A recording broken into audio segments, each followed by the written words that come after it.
साथियों, क्या हम अपने जीवन में आत्म परिवर्तन कर सकते हैं? और यदि हाँ, तो हम इसे कैसे प्राप्त कर सकते हैं? बुद्ध ने सिखाया कि मानव का स्वयं से अति लगाव मानव जीवन में दुख का मुख्य कारण है। ये कई मनोवैज्ञानिक स्थितियों का आधार है जो हमारी हर खुशी को कम करती हैं और जिन्हें हम बदलना चाहते हैं। बुद्ध ने ये भी सिखाया कि स्वयं से अति लगाव अज्ञानता के कारण होता है, परंतु एक ज्ञानी इंसान बाकी सभी अज्ञानियों को ज्ञान दे सकता है।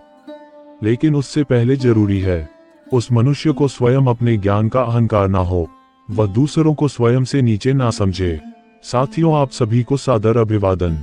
आप सभी देख रहे हैं बुद्धम शरणम गोइंग यूट्यूब चैनल। साथियों, इस दुनिया में हर किसी के जीवन में परिवर्तन ही शाश्वत सत्य है। परिवर्तन ही इस सृष्टि का नियम है। साथियों, समय के साथ यह परिवर्तन होना स्वाभाविक और आवश्यक भी है। आज की इस रफ्तार भरी जिंदगी में लोग अपनी इच्छाओं के अनुसार स्वयं को बदलते रहते हैं। अपने मन के अनुसार हर कार्य करना चाहते हैं। यदि अपने मन के अनुसार काम ना हो तो हम इसके लिए स्वयं को और दुनिया को कोसते हैं।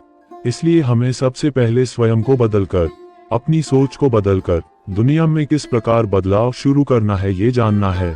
साथियों, सबसे पहले बदलाव की शुरुआत हमें स्वयं से ही करनी है। अगर हम खुद में बदलाव ला सकते हैं तभी हम इस दुनिया को बदल सकते हैं। इस दुनिया में कोई भी इंसान पूर्ण नहीं होता है, उसके अंदर कुछ खामियां अवश्य होती है।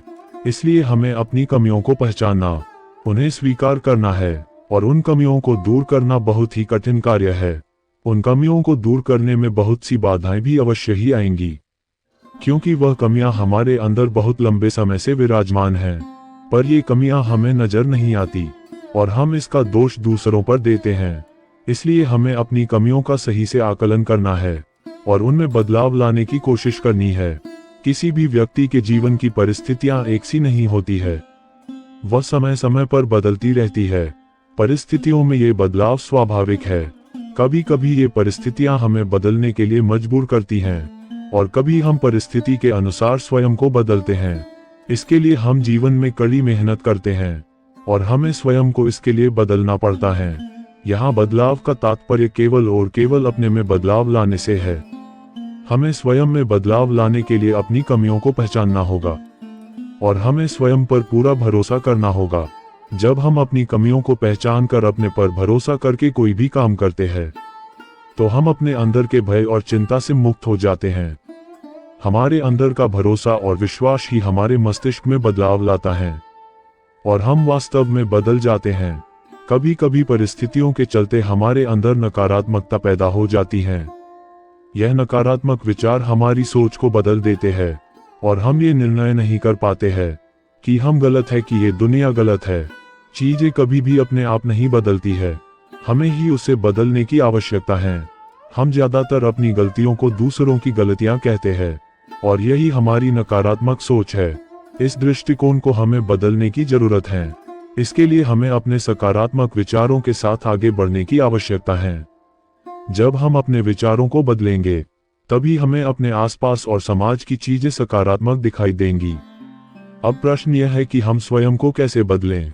तो साथियों, ये दुनिया आपके कपड़ों, रहन सहन या पैसों इत्यादि से आपकी पहचान नहीं करती है, अपितु वो आपकी सोच, आपके काम और अन्य सामाजिक गतिविधियों को महत्व देती हैं। इसलिए हमारे अंदर के सकारात्मक विचार और हमारा स्वयं पर भरोसा ही हमें हमारी असली पहचान दिलाता है। इसलिए हमें सामाजिक रूप से स्वयं को पहचान दिलाने के लिए कुछ आवश्यक परिवर्तन की आवश्यकता होती है, जिससे हम अपने अंदर की कमियों को स्वयं से दूर रखें और स्वयं के प्रति एक सकारात्मक सोच रखें। आपका पहनावा नहीं, सोच बदलें। अपनी भाषा को, अपनी शब्द शैली को बदलें।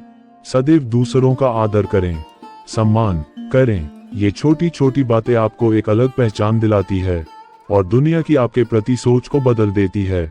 स्वयं पर भरोसा और विश्वास रखें कि आप हर कार्य कर सकते हैं। नकारात्मक सोच को जितना हो सके अपने से दूर रखें। अपने अंदर की मजबूती को पहचानें। साथियों, याद रखें कि हमारे अंदर के सकारात्मक भाव और हमारा स्वयं पर भरोसा ही हमारी स्वयं की पहचान है।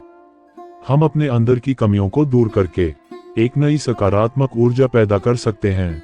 इसलिए दूसरों को गलत ठहराने से अच्छा है कि हम स्वयं की सोच को बदलें और अपनी एक अलग पहचान बनाएं।